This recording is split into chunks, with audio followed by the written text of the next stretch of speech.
అందరికీ అభిమానులందరికీ కూడా ఈ ఒక సంవత్సరం పూర్తయిన సందర్భంలో కూడా మరి మన ముఖ్యమంత్రి రేవంత్ రెడ్డి గారికి, మన మంత్రివర్యులకు, అదే శాసనసభ్యులకు, శాసన మండలి సభ్యులకు అందరికీ కూడా హృదయపూర్వక శుభాకాంక్షలు తెలియజేస్తూ ఉన్నాం.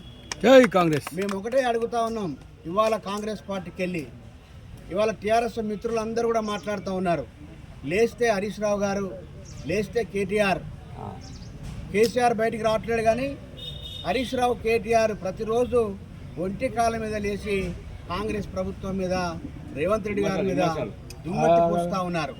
మేము ప్రశ్నిస్తూ ఉన్నాం, మీరు గత 10 సంవత్సరాలు ఏం చేసిర్రు? ఈ తెలంగాణ ప్రజలకు మీరేం చేసిర్రు? మీరు ఇచ్చిన హామీలు ఏమైనాయి? ఇవాళ రేవంత్ రెడ్డి వచ్చి 1 సంవత్సరం జరిగింది, కాంగ్రెస్ పార్టీ ప్రభుత్వం ఏర్పడి 1 సంవత్సరం జరిగింది. అందులో మేము 6 హామీలు ఇచ్చినాం.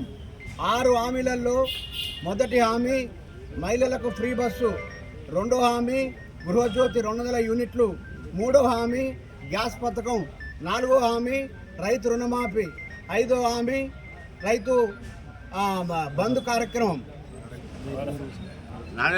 రైతు భరోసా కార్యక్రమం. ఈ రకంగా మా హామీలు ఏవైతున్నాయో ఆ రోజు రాహుల్ గాంధీ గారు వచ్చి వరంగల్ రైతు డిక్లరేషన్లో చేసిన విధంగా ఇవాళ దాదాపుగా 26 లక్షల మందికి రైతు రుణమాఫీ జరిగిందా, జరగలేదని మేము ప్రశ్నిస్తూ ఉన్నాం. మీరు చెప్పాలి. ఇవాళ 21,000 కోట్ల రూపాయలు ఈ రాష్ట్రంలో 26 లక్షల మందికి రుణమాఫీ జరిగింది. 2 లక్షల మందికి 2 లక్షల రూపాయలు 26 లక్షల మంది రైతులకు రుణమాఫీ జరిగిందా, జరగదని చెప్పి మేము ప్రశ్నిస్తూ ఉన్నాం. అంతేకాదు ఈ రాష్ట్రం లోపల ఇవాళ మరి దాదాపు 1,50,00,000 మంది ఫ్రీ బస్సు మహిళలు అవుతున్నాయో ఎంతో ఉపయోగకరంగా ఇవాళ వాళ్ళు ఉపయోగించుకుంటారో మనం అంతా చూస్తూ ఉన్నాం. ఇవాళ గృహజ్యోతి కింద ఈవెన్ ఏసీలు వాడేటోళ్ళు కూడా దాని కింద ఆ పథకం ఉపయోగించుకొని ఇలా బ్రహ్మాండంగా మరి ప్రతి గృహిణికి, ప్రతి పేద కుటుంబానికి లాభం జరిగే విధంగా గృహజ్యోతి జరుగుతూ ఉన్నది. మీరు లేస్తూ విమర్శిస్తూ ఉన్నారు కాంగ్రెస్ పార్టీ అని. మేము అడుగుతూ ఉన్నాం, మీరు డబుల్ బెడ్రూమ్ ఇచ్చిరా, దళితులకు 3 ఎకరాలు ఇచ్చిరా, ఇంటికో ఉద్యోగం ఇచ్చిరా, మీరేం చేశారు? అన్ని మరిచిపోయి ఒక కాంగ్రెస్ ప్రభుత్వం అంటే ఇవాళ ఒక చిన్న కూన లాంటిది. 1 సంవత్సరం పూర్తయిన ప్రభుత్వాన్ని ప్రతిరోజు లేస్తే మరి మీరేం చేస్తారు? ఇంకో పథకంతో ఇవాళ మీకు లాగులు ధరుస్తూ ఉన్నాయి. ఇంకో పథకంతో మీ కింద భూమి కదిలిపోతూ ఉన్నది. ఇవాళ ప్రతి రైతుకు 1 ఎకరం ఉన్న రైతుకు 10,000 రూపాయలు ఏదైతే బోనస్ ఉందో 500 రూపాయల బోనస్ వస్తుందా రాదా చెప్పి మీ సందర్భంగా నిలదీస్తూ ఉన్నాం. ఇవాళ ప్రతి రైతుకు ఒక 5 ఎకరాలు ఉన్న రైతుకు ఇవాళ 50,000 వచ్చే పరిస్థితి ఉన్నది. 10 ఎకరాలు ఉన్న రైతుకు 1,00,000 రూపాయలు వచ్చే పరిస్థితి ఉన్నది. మరి మీరు ఇవాళ 500 రూపాయల బోనస్ ఇవాళ మిమ్మల్ని ముంచుతూ ఉన్నది. ఎప్పుడైతే రేవంత్ రెడ్డి గారు కాంటా పెట్టిన 2 రోజులకు 3 రోజులకు రైతు బోనస్ వేస్తూ ఉన్నాడు. ఆ బోనస్ పడిందని రైతులు ఎంతో ఉత్సాహంగా ఉంటే అబ్బా ఇవాళ మీ కళ్ళు మండిపోతూ ఉన్నాయి.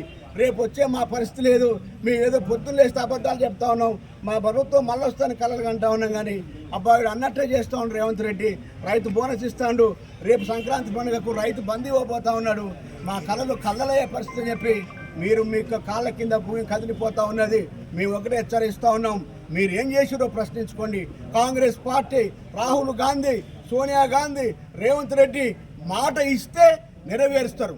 ఆ రోజు సోనియా గాంధీ 2004లో కరీంనగర్ మీటింగులో టీఆర్ఎస్ కండువా వేసుకొని ప్రకటించింది, మేము కాంగ్రెస్ పార్టీ కట్టుబడింది తెలంగాణకు అని చెప్పి.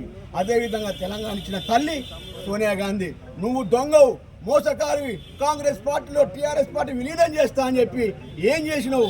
ఒకసారి నీకు నువ్వు ప్రశ్నించుకోవాలి. నీ లెక్క అబద్ధం ఆడే పార్టీ కాదు, నీ లెక్క మోసం చేసే పార్టీ కాంగ్రెస్ పార్టీ కాదు. కాంగ్రెస్ పార్టీ ఒక మాట చెప్తే ఖచ్చితంగా 100 106 ఇచ్చిన హామీలకు కట్టుబడి ఉండే పార్టీ కాంగ్రెస్ పార్టీ. మీకు కాంగ్రెస్ పార్టీని, రేవంత్ రెడ్డిని విమర్శించే హక్కు లేదని చెప్పి మేము తెలియజేస్తూ, మా పార్టీ ఇచ్చిన ప్రతి హామీకి కాంగ్రెస్ పార్టీ కట్టుబడి ఉంది. ఆ హామీల దిశగా కాంగ్రెస్ ప్రభుత్వం పనిచేస్తుంది. సోనియా గాంధీ గారి నాయకత్వంలో, ఖర్గే నాయకత్వంలో, రాహుల్ గాంధీ నేతృత్వంలో ఈ రాష్ట్రంలో రేవంత్ రెడ్డి ప్రభుత్వం నడుస్తూ ఉంది. ఇచ్చిన ప్రతి హామీకి కాంగ్రెస్ పార్టీ కట్టుబడి ఉందని తెలియజేస్తూ మీ అందరికీ కూడా ఈ బ్లాక్ కాంగ్రెస్ అధ్యక్షులకు, సీనియర్ కాంగ్రెస్ పార్టీ నాయకులకు, ST cell, SC cell, BC cell, minority cell, పాత్రికేయ మిత్రులకు, సీనియర్ కార్యకర్తలందరికీ కూడా మాజీ సర్పంచులకు, మాజీ ఎంపీలకు హృదయపూర్వక ధన్యవాదాలు తెలియజేస్తూ ముగిస్తా ఉన్నాం.